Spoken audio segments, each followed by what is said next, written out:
Hey everyone, and welcome back to Travel Tip Tuesday. So this week I want to talk about how we kind of structure our days when we're traveling. And most of the time that means getting out and about early. Love that. To avoid crowds and to jam pack as much to do as possible into one day. Jen loves that. I love to jam things in. And I'd say we've done this on almost every trip that we've done. At home, I wouldn't call myself a morning person. I don't naturally jump out of bed and I'm ready to pull on clothes and do stuff. But when I'm traveling, I'm usually like, let's go, let's get out of this hotel room and go see stuff. And because we've done that, we've done like an almost empty Times Square. We've done an empty like Toronto, like downtown Toronto. It was completely empty. We've also gotten to like museums and stuff really early to avoid crowds. And it definitely helps when you go to Disney World to get Disney World's a little bit different though, because you got to get to the park like a half an hour before it opens.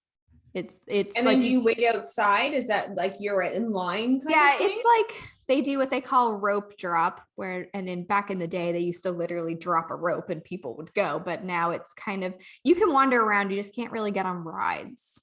Oh, okay. You can actually go into the park. You can go almost all the way into the park. They let you sort of in, and then at opening time they let you go. Sometimes they let you go in a little bit earlier. And if you're staying on property, like staying at a Disney hotel, you can get in earlier. Yeah, Disney's complicated that way. We could do a whole show. Actually, you should check out our friends at Rope Drop Radio, because that's literally their thing, is rope drop at Disney. Right. Well, that name makes so much more sense to me right now than it did before. So I get it now. Yes.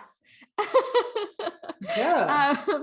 Megan, are you usually out and about early when you're traveling? Yeah, definitely. I am like so not a morning person at home. Peter's a morning person no matter where he is, what time zone he's in, what cities he's in. It's very annoying. It is annoying. Yes.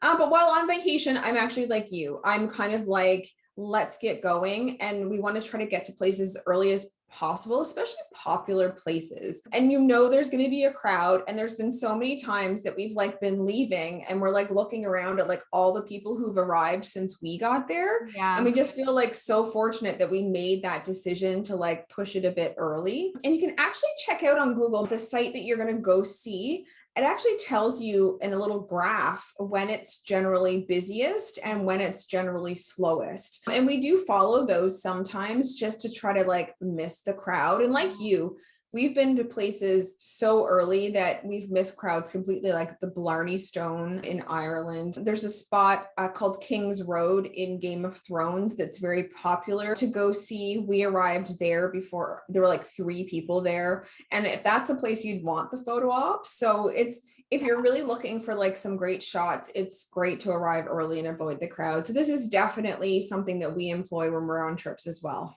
Yes, that Google Map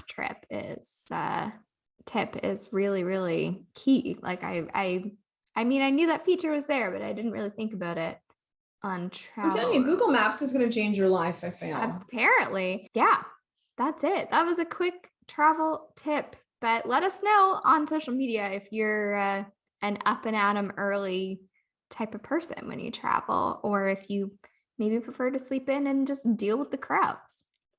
I mean, that's your prerogative. And yeah, that's an option. I don't think it's the best option, but it's an option. We're going to judge you if you do it, but it's completely up to you. Well, that is it for this Travel Tip Tuesday. I think that was a helpful one. It's probably something people may already do, but if you are sleeping in, you can now sort of maybe think of it just in a different way and know what you might be missing. And we all these days kind of want to avoid people. So there's that. Well, thanks for tuning in, guys. Thanks so much. Talk to you soon. Bye. Bye.